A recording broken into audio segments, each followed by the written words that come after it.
दुनिया ने देख लिया पाकिस्तानी कौम किसके साथ खड़ी है। चेयरमैन तहरीक इंसाफ इमरान खान का मौक़िफ़।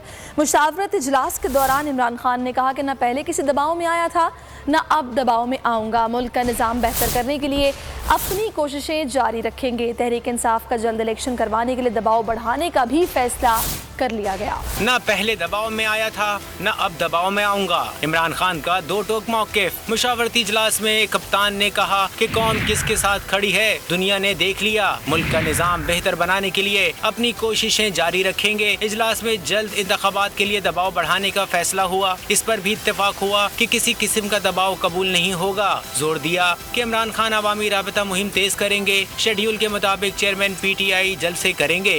मैं हूं जैस्मीन मंजूर और आप मुझे देखेंगे सिर्फ बोल पर।